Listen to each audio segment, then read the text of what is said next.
Welcome back to my office for the Daily Bread Bible study. We are again looking at day 34 for Monday, February 3rd, 2020, focusing on Leviticus chapters 19 through 21. So in Leviticus 19, one of my favorite pieces of Leviticus is a small section that Jesus quotes saying, "Love your neighbor as yourself." So that's under what the items in Leviticus 19 I would call our neighborhood-oriented topics. These include things as Leviticus 19:10. You shall leave them for the poor and the alien. These are the leftovers of your harvest, for I am the Lord your God. The gleanings of the harvest, you could say.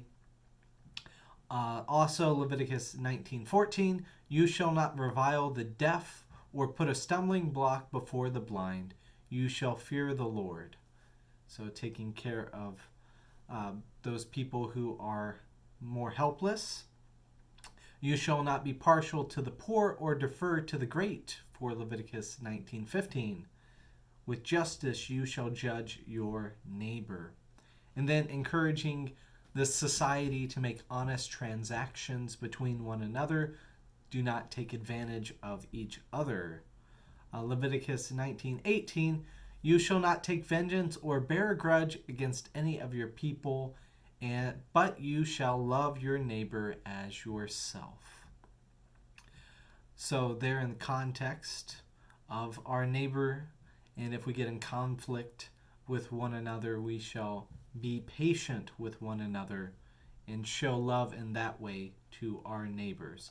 Leviticus 19:33-34 says, when a resident alien resides with you in your land, you shall not oppress the alien. The alien who resides with you shall be to you as a citizen among you. You shall love the alien as yourself. For you were aliens in the land of Egypt. I am the Lord your God. Now, these are not UFOs or people from outer space. These are people from other tribes or places. It would be the equivalent of the people who came and visited. So it'd be the equivalent of Jacob going to see Laban. It would be the equivalent of Joseph being in Egypt. The equivalent of who else? The resident aliens. Who else am I thinking? Abraham wandering around in Ur. There's just a long list of, especially the patriarchs, who would be aliens in a foreign land. And so it's just being mindful of, that you were once, people who are wandering around and not a part of, the community that you were sent to. Even Moses, when he was in Midian, that's who I was looking for. When Moses was there in the land of Midian with his father-in-law Jethro, he was a resident alien in their land, and they took care of him. So just a reminder that breeding our neighborhood is also being respectful of those who are new to our communities. So I then have a curiosity question for Leviticus 19:19. It says, you shall keep my statutes. You shall not let your animals breed with a different kind. You shall not sow your field with two kinds of seed, nor shall you put a garment made of two different materials. So this is quite interesting to me. The first part, is fascinating to think about the animals breeding with other kind, which makes me think about mules, which appear in the Bible quite frequently. Mules being a hybrid between a donkey and a horse. And so I'm sure that they were aware of this. They had horses and donkeys and used different words for that versus the mules. And so it sounds like this doesn't quite apply to mules, even though it seems it would be very, directly focused on, animals of a different kind breeding with one another. Now maybe it's a little bit more lenient than what we say with that. Maybe it's just kind of nitpicky to focus on the mules things, but they're oddly specific in a lot of other ways as well too. Um, I my impression of what this means is just keeping things separate, being respectful of boundaries and appropriate boundaries to not breed dysfunction. I don't necessarily see any problem with keeping the two types of seed together, but they say you shall not sow your field two different kinds of seed, nor shall you put on a garment with two different types of materials. And so we in our garments are a compilation often of different fabrics and different parts of the shirts that we have different materials in them. But so I find that just fascinating. If you know any more, I'd love to get your feedback on that separation of why it's important. Um, if there's any more insight just beyond what the code of Leviticus says to keep things separate. So we look and see that even this forbiddenness of things with Leviticus can be temporary. And so looking at a plant, when you journey into a new area and find a new plant, that for 3 years the fruit of it will be forbidden. And then the 4th year you make it holy unto God. You set it apart for God. And then the 5th year that you can eat from the fruit and that their yield may increase for you. So I don't know if this has to do with giving, not taking from the plant to know what is healthy for the plant, that they might need the fruit to function, or if the fruit might be toxic or poisonous, and if you eat it, then it might harm you. So not exactly sure all of the insights into it, but I just find that interesting. Moving on to chapter 20, we see the outlawing of mediums and wizards, both in verse 6 and verse 27, because this is in some sense a form of idolatry, of worshiping other gods.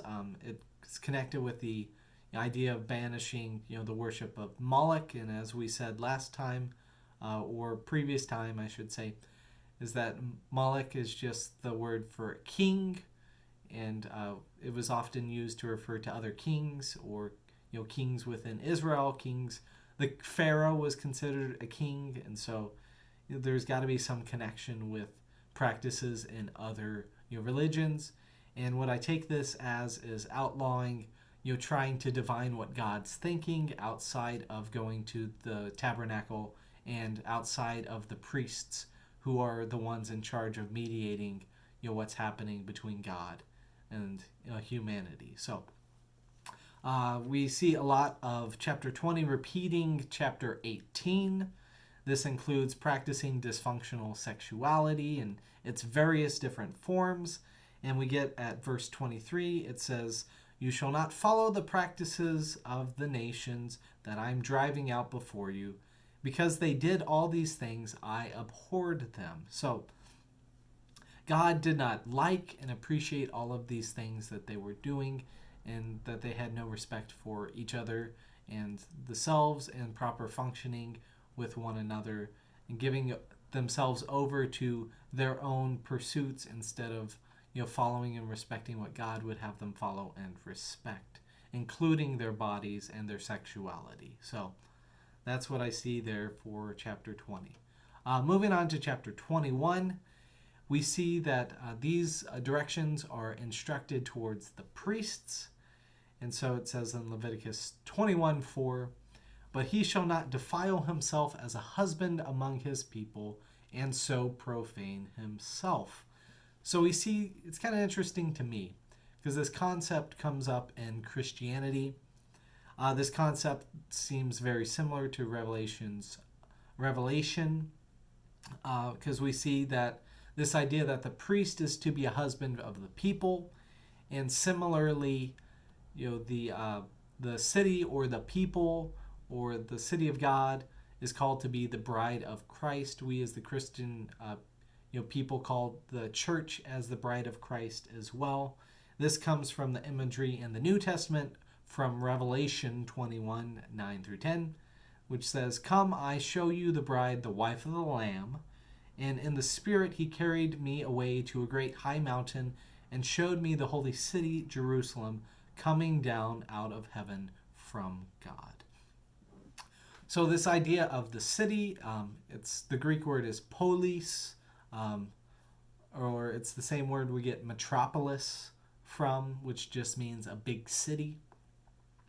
So we see that, this connection of this priest functioning on behalf of the community as in a faithful relationship to a wife. Moving on, another call for the priest is to not shave their head. And I imagine this is in part being worried about hiding leprosy, since we previously talked about that hair was used to distinguish what was clean and what was unclean as far as leprosy goes. And the color of the hair was used as a determining factor for illness. Again, the priests are called against marrying women who have been prostituted, defiled, or divorced, and in fact widowed as well too. We see, and this is continued Leviticus 21:7 through 8. It says, "You shall not marry a prostitute or a woman who has been defiled, neither shall they marry a woman divorced from her husband, for they are holy to their God. And you shall treat them as holy, since they offer food to your God. They shall be holy to you, for I am the Lord your God, who I sanctify you. For I am the Lord, I will sanctify you, am holy." So we see that the priests are not to they're to be holy, and in some sense, as I mentioned before, it is the city, the community, the whole nation of Israel, which is to be like a wife to the priest. Just a reminder as well, too, in this day and time, that the priest also can marry, and the priests are also able to marry multiple wives, not just one wife here, in the context of the Old Testament. So having having actual wives and having the community be your wife as well was not seen as a conflict. In Ezekiel 44:22, it says, "The Levitical priests and the descendants of Zadok shall not marry a widow or a divorced woman, but only a virgin of the stock of the house of Israel, or a widow who's the widow of a priest." And so I find that interesting, that they can marry the widows of a priest, because I guess those widows are set apart for the priest, and in some sense they function in the priestly function just as another priest would. So that's kind of interesting, but no real explanation there. Leviticus 21:23 says, "Who are unclean?" And so we'll talk about how people become unclean and how that limits them to worship. "But he shall come near to the curtain or approach the..." It said not. Leviticus 21:23. Let's take it again. "But he shall not come near the curtain or approach the altar, because he has a blemish, that he may not profane my sanctuaries, for I am the Lord, I sanctify them." So it is God who makes people holy. It is God who is able to remove blemishes from people. But at the same time, if you have a blemish, you cannot go to the sanctuaries to be able to worship. So, there are leads to people being excluded from worship, from being able to worship in the tabernacle, to not be a full participant in the community and into the cycle of reconciliation, and in some ways feeling more cut off from the covenant that God has made with them. So Leviticus 21:18 through 20 specifies a little bit more. "For no one who has a blemish shall draw near, one who is blind or lame, one who has a mutilated face or a limb too long, or one who has a broken foot or a broken hand, or a hunchback or a dwarf, or a man with a blemish in his eyes, or an itching disease, or scabs, or crushed testicles." That's a long list of people who are not able to participate. So crushed testicles, I imagine that means eunuchs. something was done a little bit more in other cultures, though we'll see the Bible talk about eunuchs a little bit more. But yeah, you've got all sorts of individuals, and broken foot, broken hand. I imagine that's probably a longer term condition than just, if you break your foot or break your hand after it's been healed and repaired, you're probably good to go. But there's some things that you can't, quite you can't quite do anything about, of whether you have a form of dwarfism. You're born with that, and so then you wouldn't be, by your biology, you would not be welcome within the sanctuary for worship, which is just, it's strange. But their society was all about keeping things that they didn't understand medically away from God's holiness, and thus incurring the wrath of God for them. So we in our day and time do things a little differently. We have many more scientific and medical understandings that help us be able to make different distinctions. But at the same time, they were very cautious in their day and time, and you can't really fault them for doing what they thought based upon their theology, and our theology might be a little different. So is this something that we should take seriously in our day and time?